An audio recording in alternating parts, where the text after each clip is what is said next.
भजो गिरिधर गोविंद गोपाला। भजो मुरली मनोहर नंद लाला। भजो मुरली मनोहर नंद लाला। भजो गिरिधर गोविंद गोपाला। भजो गिरिधर गोविंद गोपाला। भजो मुरली मनोहर नंद लाला। भजो मुरली मनोहर नंद लाला।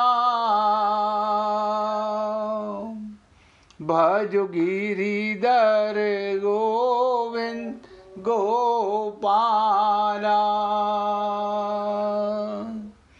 भजो गिरिधर गोविंद गोपाला। बोल हे वृंदावन बिहारी लाल की जय। जय जय श्री राधे। जय जय श्री राधे। सभी भक्तों से निवेदन, बहुत एकाग्रचित होकर सत्संग के प्रत्येक शब्द को पूरी एकाग्रता के साथ हृदयंगम करें। आप ये सुनिश्चित मान के चलें, अगर आप इस जन्म को कृतार्थ करना चाहते हैं, भगवत प्राप्ति प्राप्त करना चाहते हैं, ये 84 लाख योनियों के चक्कर से निकलना चाहते हैं, तो मैं तो निवेदन करूंगा, मन बुद्धि के गुलाम मत बनो, अन्यथा हम किसी को धोखा नहीं दे रहे, भगवान को दे नहीं सकते, तो किसको धोखा दे रहे हैं? केवल अपने आप को। आपने अब तक सुना कि दोनों सेनाओं के अंदर एक अभिमानी, आपने इधर तो सुना कि अर्जुन हथियार डाल रहा है, अर्जुन हथियार डाल रहा है, उधर दूसरी तरफ उससे महाबड़ा अज्ञानी दुर्योधन। आप कहेंगे वो कैसे अज्ञानी? वो सामने रथ पर भगवान विराजमान हैं, सामने रथ पर भगवान विराजमान हैं, लेकिन भगवान को नहीं देख रहा। आप और हम लोगों के हृदय में नित्य परमात्मा विराजमान है, लेकिन हम पता नहीं कहाँ उलझे हुए हैं। मैं अपने सहित सबसे बोल रहा हूं, हम किसी को धोखा नहीं दे रहे, अपने आप को दे रहे हैं। हर जन्म में तो देते आए हैं, इस जन्म में भी दे रहे हैं। बस इतना सोचिए कि क्या कारण है कि भगवान की कृपा से मनुष्य शरीर मिला, भगवान की कृपा से संत महात्मा मिले, भगवान की वाणी गीता रूप में ज्ञान का भंडार और प्रेम रूप में भागवत का भंडार, लेकिन उसके बाद भी हम कौन से छल कपट में फंसे हुए हैं? ये पहला जन्म नहीं है और अभी भी हम होश में नहीं हैं। अभी तो केवल भगवान ने 2 ही श्लोक, भगवान ने केवल 2 श्लोकों में बताने का प्रयत्न किया है। और मैंने कहा था, जब भगवान अर्जुन को बोलें तो आप ये मान के सुने कि मैं ही वो अज्ञानी अर्जुन के समान हूँ जो देह तो मिला, लेकिन केवल शरीर को मैं मानने के कारण, शरीर को मैं मानने के कारण हर जन्म में मैं अपना कल्याण नहीं कर सका। हर पल, ध्यान से सुनिएगा, हर पल हमारे इर्द गिर्द कौन रहता है? आप कहेंगे संसार रहता है, परिवार रहता है। नहीं, हर पल आपके इर्द गिर्द परमात्मा, परंतु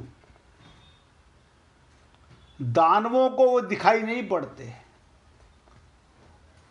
आप और हम तो आत्मा हैं, तो परमात्मा नजर आना चाहिए, दानवों को नजर नहीं आते।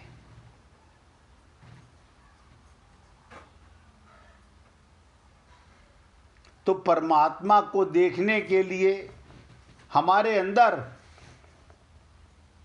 ध्यान से सुनो, परमात्मा तत्व का होना अत्यंत आवश्यक है। यही आत्मज्ञान है, यही आत्मज्ञान है। परमात्मा को कौन देखेगा? जिसके अंदर आत्म तत्व का ज्ञान होगा।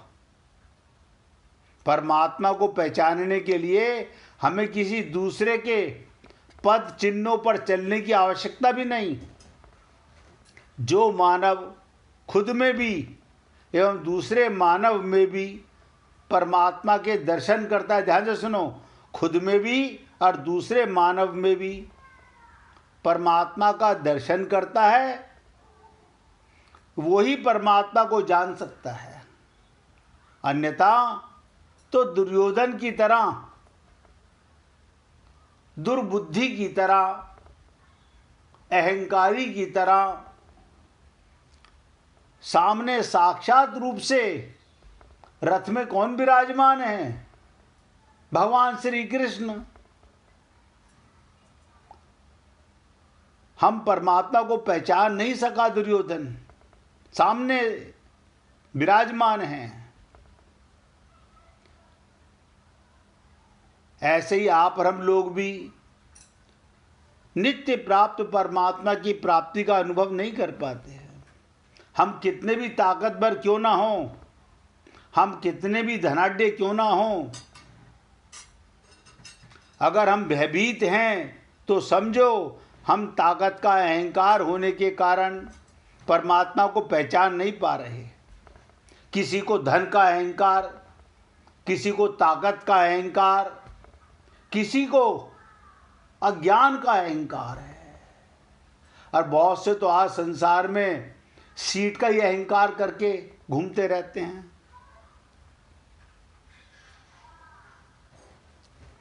परमात्मा ही हमारा पहचान पत्र है, नोट कर लो। आपका पहचान पत्र क्या, आपकी आइडेंटिफिकेशन क्या? परमात्मा।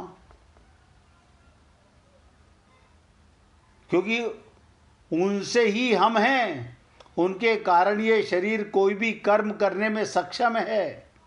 अर्थात संसार में परमात्मा के अलावा कुछ है ही नहीं। गीता के शुरुआत में मैंने आपसे निवेदन किया था कि वासुदेव सर्वम, जो नजर आ रहा है भगवान है। हाँ, ऐसे कैसे मान लें हम? आप और हम लोग कहते हैं ऐसे कैसे मान लें कि जो दिख रहा है भगवान है? मत मानिए, मत मानिए। आज तक तो यही होता आ रहा है। हम किसी ना किसी कारण से बैरंग वापस लौट जाते हैं। क्या कारण है? ममता, मोह, आसक्ति, बस अज्ञानता के कारण। गीता को समझना इतना सरल नहीं है। भगवान की वाणी और माइक मन बुद्धि से हम पोंगा पंडित तो बन सकते हैं, तत्व ज्ञान होना असंभव नहीं, लेकिन इतना सरल भी नहीं है।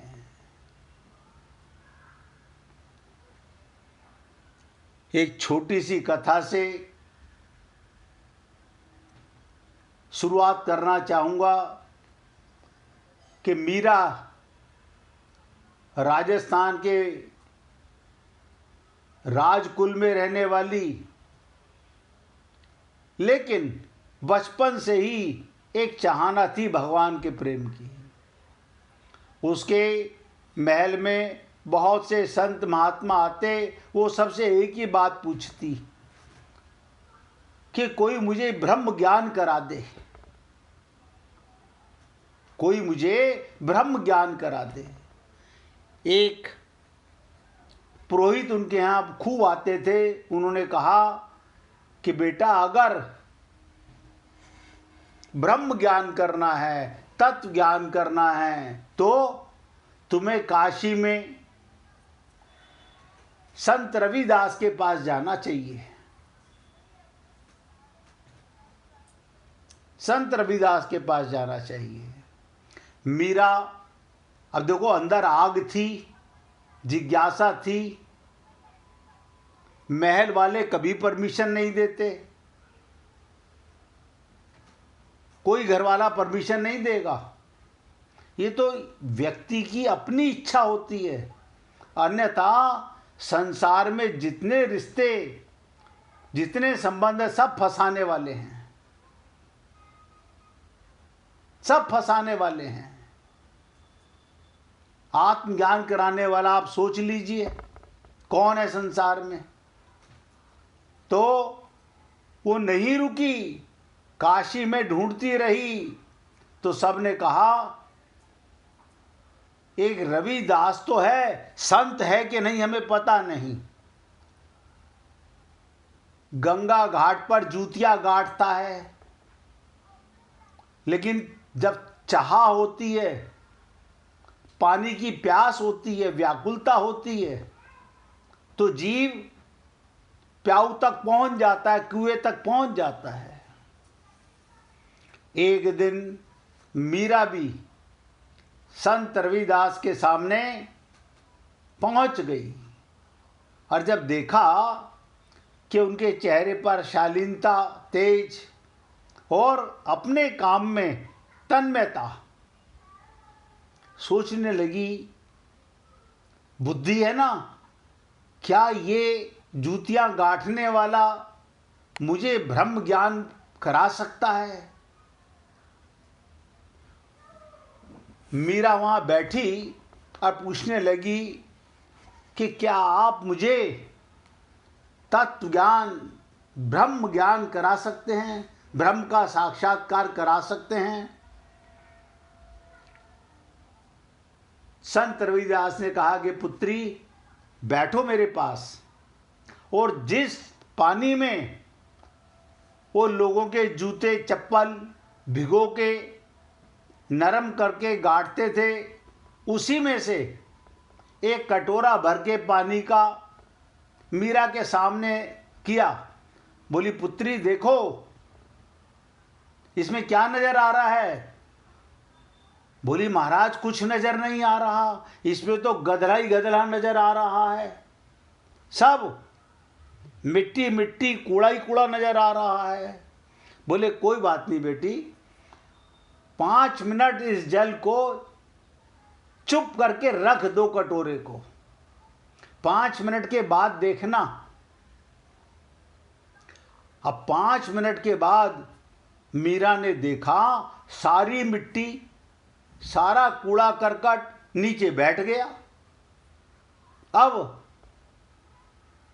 अब क्या नजर आ रहा है। निर्मल जल नजर आ रहा है गुरुदेव, निर्मल जल। बोले, यही ब्रह्म ज्ञान है। बहुत संत महात्मा बताते हैं कि जिस दिन आप 5 मिनट भी आपकी मन की तरंग को मार के बैठ जाओ, सुना तो बहुत बार है, मन की तरंग मार लो बस हो गया भजन, आदत बुरी सुधार लो बस हो गया भजन। लेकिन ऐसा होता नहीं। सुनते सुनते ये मन इतना हरामी बदमाश है, न जाने कहां कहां चला जाता है।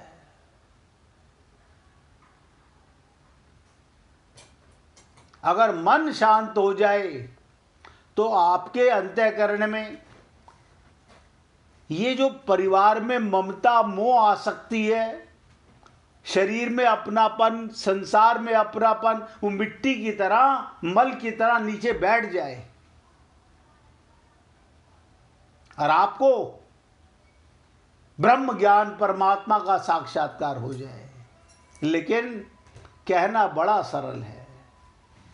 मीरा जैसी प्यास, ऐसी भूख होना भी तो चाहिए ना। ये ऐसी प्यास कहाँ है?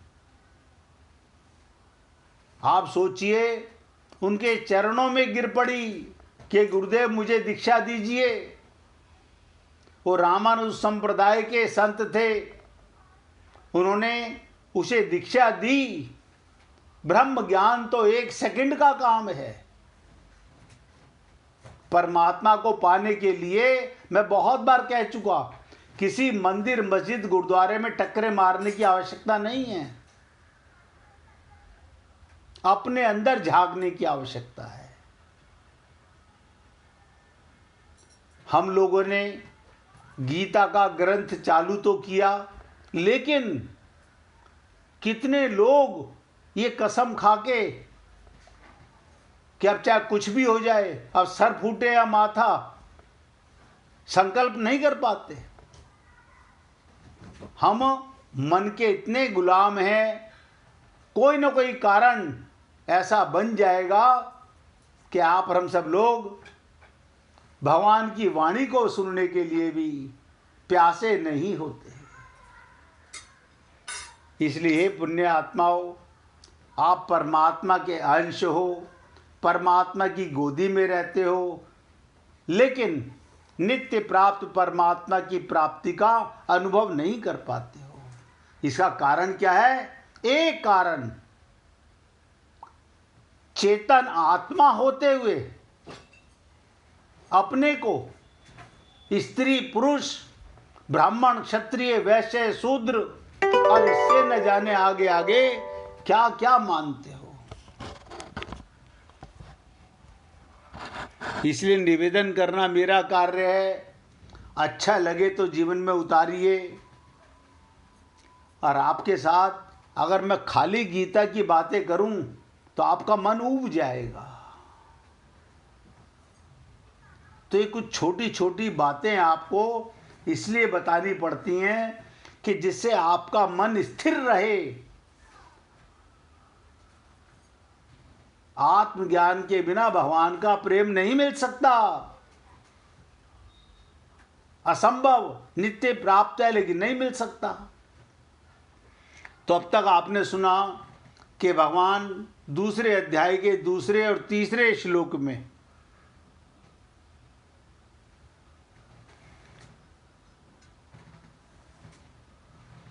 अर्जुन को बता रहे हैं, अर्जुन कायरता के कारण युद्ध करने में अधर्म और युद्ध ना करने में धर्म मान रहा है। यानी युद्ध करूंगा तो अधर्म और युद्ध नहीं करूंगा तो धर्म। ये क्या है? हम लोगों की ये सोच है। यदि जिस रथ पर भगवान विराजमान हैं, भगवान युद्ध में लाए हैं, कर्म में लाए हैं, लेकिन हम नहीं मानते। और कल मैंने आपसे निवेदन किया था, इस तीसरे श्लोक में भगवान ने कहा ये नपुंसकता है तुम्हारी। आप सोचिएगा, यही नपुंसकता हम सब के अंदर है। हर जन्म में कहीं ना कहीं किसी कारण से हम भगवत प्राप्ति से वंचित रह गए।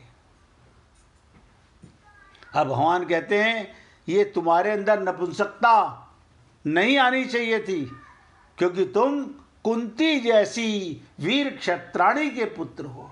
कमाल है। भगवान क्यों याद दिला रहे हैं ये? चलो तुम्हें ये तो नहीं पता कि मैं परमात्मा का अंश हूं, कोई बात नहीं। इतना तो पता है ना कि तुम कुंती के पुत्र हो, क्षत्राणी के पुत्र हो, और ऐसी माता का पुत्र होकर तुम्हारे में नपुंसकता आ गई।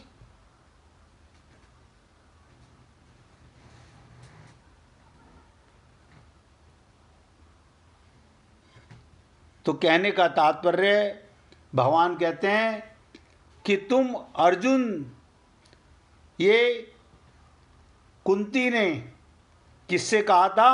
भीम से कहा था, अर्जुन के बड़े भाई से। क्या कहा? जब उन्होंने चरण स्पर्श किए माता के, तो उन्होंने कहा अर्जुन से जाके मेरी एक बात कहना। क्या कहना? युद्ध के लिए सदा तैयार रहने वाले भीम से कहा कि जिस कार्य के लिए क्षत्राणी माता पुत्र उत्पन्न करती है, अब उसका समय आ गया है, और तुम कायरों की तरह क्षत्राणी के पुत्र होकर पीठ दिखा रहे हो। ममता मोह आसक्ति के कारण स्वयं को शरीर मानकर, और सामने तुम्हारे, ये कहां से नपुंसकता तुम्हारे अंदर आई? अब आप सोचिएगा, अर्जुन के माध्यम से हम सबको भगवान चेता रहे हैं। सीताराम आचार्य जी ने कहा इस देह में हरि मिलत हैं, यानी रथ तो मिल गया हरि को पाने का, लेकिन हरि को पाने के लिए तैयार कौन है? कोई मंत्र बोल लेने से भगवत प्राप्ति नहीं होती। इसलिए आप सबसे निवेदन कर रहा हूं, भगवत प्राप्ति कभी कठिन नहीं थी, आज भी कठिन नहीं है। बस किसी की शरणागति बहुत कठिन है, किसी की शरणागति बहुत कठिन है। जब भगवान अर्जुन को ये सब बात बताते हैं कि थोथी युक्तियों की परवाह ना करके तुम्हें अपने कर्तव्य का पालन करना चाहिए, और आज्ञा देते हैं पूरी तैयारी के साथ युद्ध करने के लिए खड़े हो जाओ। लेकिन ध्यान दीजिएगा, ये नपुंसकता जब एक बार व्यक्ति में आ जाती है तो वो निकलती नहीं इतनी आसानी से। कायरता, मूर्खता, अज्ञानता आने के बाद व्यक्ति इधर उधर की बातें घुमा फिराकर अपना टाइम पास करता है जीवन का। अर्जुन भी आगे यही दलीलें भगवान को फिर आगे देना चाहते हैं। तो दूसरे अध्याय के चौथे श्लोक में ध्यान से सुनिएगा, पहले बहुत दलीलें दे चुका है, उन युक्तियों को कुछ भी आदर ना करके भगवान ने कहा मैं तेरी किसी भी युक्ति का, तेरी वीकनेस का, तेरी नपुंसकता का भगवान ने स्वीकार नहीं किया और कायरता का दोष लगा दिया। जोर से फटकारा भगवान ने और युद्ध के लिए खड़े हो जाने की आज्ञा दी। इस बात को अर्जुन में भी अपनी युक्तियों का समाधान ना पाकर एकाएक उत्तेजित होकर बोले। ध्यान से सुनिएगा, जब ये जीव किसी न किसी मन का दोषी बन जाता है तो अपनी बात को सही साबित करने के लिए बहुत जोर से बोलता है। अर्जुन ने भी यही अज्ञानता दिखाई। आप सोचिए, एक संत को मैं एक बार सुन रहा था, वो बोले एक स्त्री के पति का देहांत 10 साल साथ रह के हो गया, बच्चे भी हो गए, 50 साल गुजर गए, वो स्त्री जिंदा थी, लेकिन जैसे ही उस गए हुए पति का नाम लेते कोई घर में तो तुरंत उसे जागृति हो जाती। वो संत कह रहे थे कि देखो, जो जीवन की नैया से उतर के जा चुका, उसकी याद ऐसी बनी हुई है कि 50 साल से 10 साल साथ रहा, लेकिन 50 साल के बाद भी,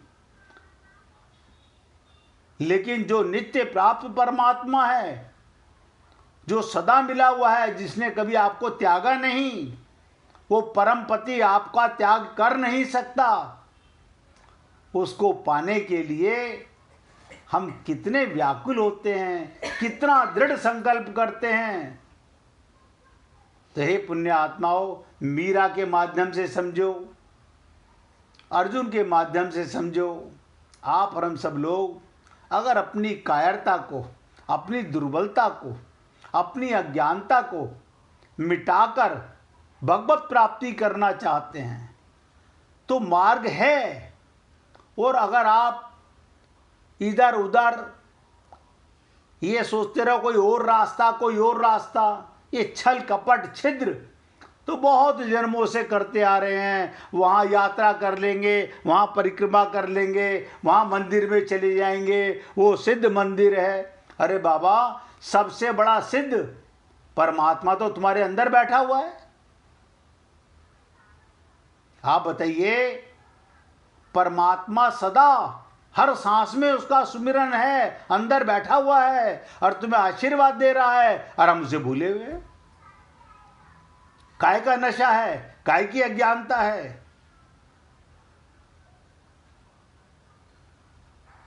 तो बहुत एकाग्रता से सुनेंगे।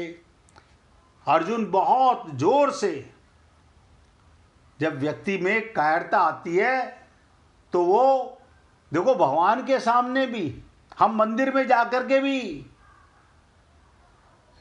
भगवान को ही उलाहना देने लगते हैं। अक्सर आप लोगों ने देखा होगा, हमने इतनी पूजा की, इतना पाठ किया, इतना दान किया, क्या पंडित जी ने कहा था सब कर लिया, लेकिन ये भगवान जी, ऐसे भगवान की क्या पूजा करें। और यहाँ साक्षात्कार अर्जुन के रथ पर भगवान बैठे हुए हैं और भगवान के सामने ही बोल रहा है। क्या कहता है? हे मधुसूदन, मैं रणभूमि में भीष्म और द्रोण के साथ वाणों से कैसे युद्ध करूं। देखो कैसी कायरता। मैं भीष्म पितामह और द्रोण के साथ कैसे युद्ध करूं, क्योंकि ये अरिसूदन, हे अरिसूदन, ये दोनों ही पूजा के योग्य हैं। ये दोनों ही पूजा के योग्य हैं। यानी आज अर्जुन अपने गुरु से भी ज्यादा समझदार हो गया, ध्यान से सुनिएगा, और भीष्म पितामह से भी ज्यादा समझदार हो गया। यानी भीष्म पितामह सामने देख रहे हैं कि नारायण, और बहुत बड़े भक्त थे भीष्म पितामह, साक्षात्कार सामने रथ पर भगवान विराजमान हैं, वो युद्ध करने को तैयार हैं। द्रोणाचार्य गुरु हैं, वो तैयार हैं। लेकिन ये अज्ञानी मूर्ख जीव सिर्फ तकियानुसी बातें करके, बहानेबाजी लगा करके अपना जीवन मिटाने में लगा हुआ है। कहता है ये दोनों पूजा की योग्य हैं। क्या मतलब? मधुसूदन और हरिसूदन, भगवान को दो शब्दों से संबोधन किया। आप दैत्यों और शत्रुओं को मारने वाले हैं। आप दैत्यों को मारने वाले हैं और शत्रुओं को मारने वाले हैं, अर्थात जो दुष्ट स्वभाव वाले, अधर्म में आचरण करने वाले और दुनिया को नष्ट करने वाले। राक्षस का नाम आपने सुना होगा, मधु कैटव आदि दैत्य हैं, उनको भी आपने मारा है। और जो बिना कारण द्वेष रखते हैं, जो बिना कारण द्वेष रखते हैं, अनिष्ट करते हैं, ऐसे शत्रुओं को भी आपने मारा है। परंतु मेरे सामने हे केशव, हे मधुसूदन, कोई और नहीं है, पितामह भीष्म और आचार्य द्रोण खड़े हैं, जो आचरणों में सर्वदा श्रेष्ठ हैं। इनके आचरण मुझसे अच्छे हैं, मेरे पर अत्यधिक स्नेह रखने वाले हैं और प्यार पूर्वक मेरे को शिक्षा देने वाले हैं। ऐसे मेरे परम हितैषी दादाजी और विद्या गुरु को मैं कैसे मारूं? बहुत इंपॉर्टेंट बात है, बहुत इंपॉर्टेंट क्वेश्चन हम सबके लिए है। आखिर आप और हम लोग आज तक आगे क्यों नहीं बढ़ पाए? कोई कारण तो होगा। कहां से ममता छोड़ दें? इन्हें तो कोख से पैदा किया है, इनके साथ तो हमने विवाह किया है, इन्होंने तो हमें अपनी बहू बनाया है। बस यही करते करते जीवन गुजर जाता है और व्यक्ति अपने आप को धोखा देता देता संसार से कूच कर जाता है। 1 मिनट भगवान का कीर्तन करेंगे, उसके बाद इसी श्लोक पर आगे चर्चा करेंगे। हरे कृष्ण कृष्णा कृष्ण